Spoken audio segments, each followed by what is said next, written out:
I'll tell you a couple of more words about me. I'm working in Devexperts as Frontend Team Lead in the past 2 years.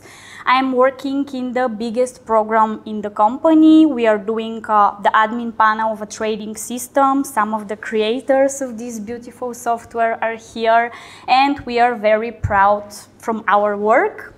I have also been a technical trainer in the past 5 years, and I've conducted many courses in different front-end topics like JavaScript, React, HTML, CSS, WordPress, and everything related to front-end. Before half a year, I stopped with this activity actually, and I tried to transfer my passion for teaching in my YouTube channel. So as YouTubers are saying, feel free to find me, like, share, subscribe. And in all of those roles, actually, I have been mentoring a lot during the years. I am mentoring the newcomers in our team. I'm mentoring students in my technical courses. I have been mentoring students in university and in school. So my experience is quite a combination in all of those aspects. Today, I'm not going to give you some wise advices about life and leadership, although I truly believe you should read those books and find them by yourself, but I'll try to be this lecture as practical as possible. Before a couple of months, I created a survey and I published this survey inside the Devexperts front-end department and in my Instagram channel. And I've collected over 100 results of people answering 2 questions. What a good mentor is and what a bad mentor is. Of course, I collected the data, I've extracted the most repeated answers, and that's actually everything that you're going to see on the slides today. Why I have decided to jump on this topic at the first place?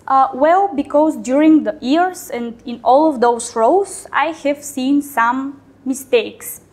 We all had mentors, but not all of them were good. I truly wish you to have only good mentors in your life.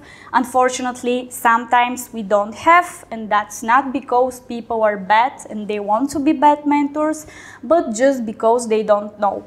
So sometimes this happens. I can hear from some people that mentoring isn't for them, like this is some hidden talent like singing, you should have it inside you. Of course, I don't believe in that. I believe mentoring is for everyone who have the willing to do so. Many developers think that mentor's role is just to answer technical questions, nothing more than that, and that's mainly because they feel they lack the authority to provide feedback and to work more closely with people because they aren't managers. And sometimes individuals are pressured into mentoring and they are not able to perform at their best. Although pressure sounds a bit scary word, I would like to say here that sometimes even we are pressuring ourselves. Maybe we can say no, or maybe we just want to prove ourselves, or maybe we are in that situation where we feel that we are the one who needs to do this and we are pressuring ourselves and being mentors which are not performing at their best. What are the benefits of being a mentor? For me, the first and the most important and huge thing is the personal satisfaction. I can assure you that there is nothing better, no better feeling than having people coming to you and being thankful for what you have learned them, for how you motivated them, and for what you gave them. So for me, that's the main reason for being here today, teaching in courses, doing everything related with sharing and educating. Of course, mentoring helps a lot to enhance your leadership skills and soft skills. Even if you don't want to become a manager, mentorship is going to help you a lot become better person, and of course, this will affect also your professional life. I'm pretty sure you have heard this. When you start explaining something, you start understanding it better. So actually by mentoring, especially on IT jobs, technical positions, you actually become better in what you're doing. And most of the times, we are not mentoring people for someone else, but for our team, for our organization. And I'm pretty sure none of you wants to work with toxic people or lazy people. So being a good mentor is exactly ensuring that in long term, you're going to have a healthy team. So how the great mentor looks like. The first and I would say the most repeated thing in the service was the passion. The mentor needs to have a passion and to have wish to be a mentor.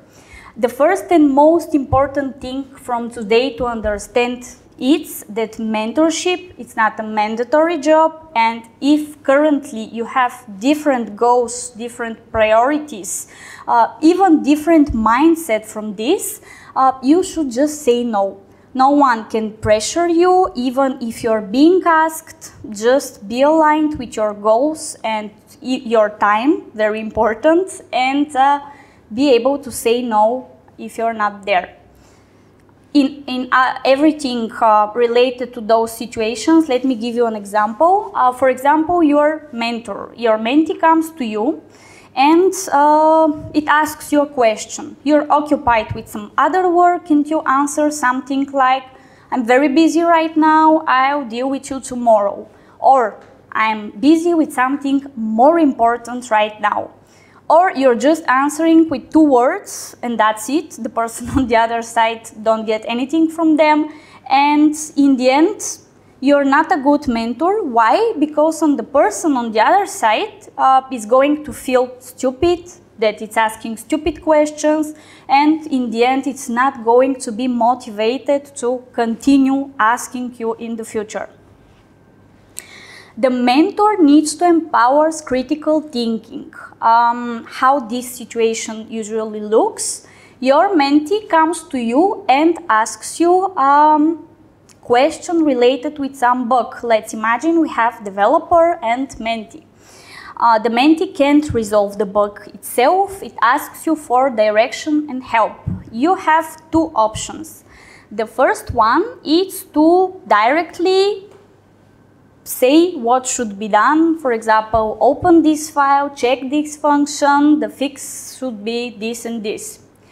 The second option is more time consuming. Let's say the first one might take you 10 minutes. The second one will take you more for sure, but it includes you giving directions, resources, and learning the person how to find the answer by himself. Again, in short term, the first one is easier and faster, but in long term, actually, the second one is much better. Why? Because if you always give direct answers and immediately answers, this person is not going to learn how to deal with such situations by himself. The mentor needs to promote self-discovery. I fall into this trap a lot because I love teaching, but the lesson here is that mentor is not a full-time teacher. How the situation looks like. Your mentee comes to you with a technical question, what for example is event loop in JavaScript. You have 2 options. You can directly jump into a call, start explaining, showing, drawing, and spending 3 hours of your life teaching the person what is event loop. On the other side, you can find some good resources on internet or even encourage the person to find them by himself, maybe recommending some good educational platforms, Google, things like this. And yeah, the goal here is to promote self-discovery and to not forget that even if you're a mentor, even if you want to spend time and teach, actually you can do it full-time. There is no company which is going to pay full-time job for mentors for teaching, and that's not beneficial for the mentees as well.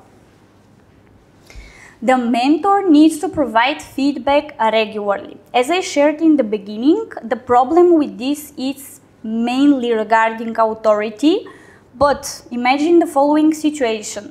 On the first month, newcomer in your team, you're mentoring, it's showing some problematic behavior, let's say answering a bit toxic here and there, and you also notice that this person is working during weekends and nights.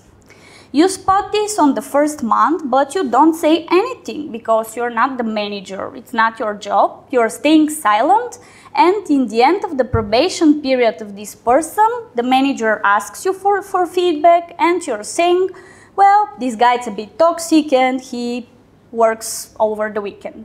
So this word in the end might reflect actually the person's future in your company, and the worst thing here is that you actually didn't give a chance for change.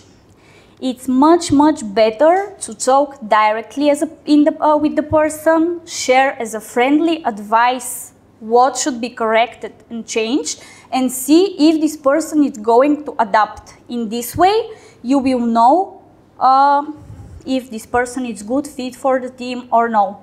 And again, the goal here is to not forget that sometimes people are behaving wrong, not because they're bad, but maybe because they just don't know. Maybe the person is coming from a toxic team, or maybe it's dealing with some family issues and stuff. So if you don't ask and talk, you'll never know. The mentor needs to build confidence, especially important with newcomers and juniors in the industry. Very often those people are very shy, they're not saying anything. So the mentor is the one that needs to explain that everyone's opinion is respected and should be shared. Promoting work-life balance, again, usually the mentor is the first person seeing problems with that. It might be, again, family, university, even another job, you don't know, but if you spot such problems, very easy to talk directly with the mentee, with the manager, and provide some advices. So now, how to become a mentor. We saw what a good mentor is, but how you can become one. The first and easiest way, in my opinion, is to become a mentor within the scope in your company, and for doing that, you should talk with your manager. Even if you don't know, you might expect newcomers in the team, or you might have internship program, and if you share such a wish, your manager will just someday provide you this opportunity. The second thing is mentoring students. All of those platforms are personal recommendation. I have worked with some of them. I'm happy with them. So if you just someday want to try, but yeah, there are other options as well. Mentoring students mean to mentor people around 18 who don't know what to do with their lives, and usually they just want to understand more about your profession, about your experience, how much money you make, are you stressed, do you happy, like those things. And they are talking with different professionals and trying to understand what jobs they need to choose, or at least what university.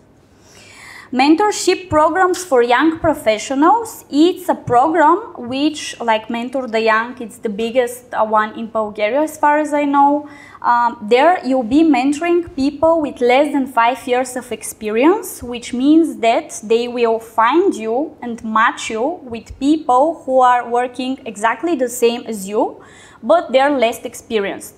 So you can mentor them with maybe technical advices, career-wise advices, it's in general, you develop a relationship with one person and mentoring it for a couple of months.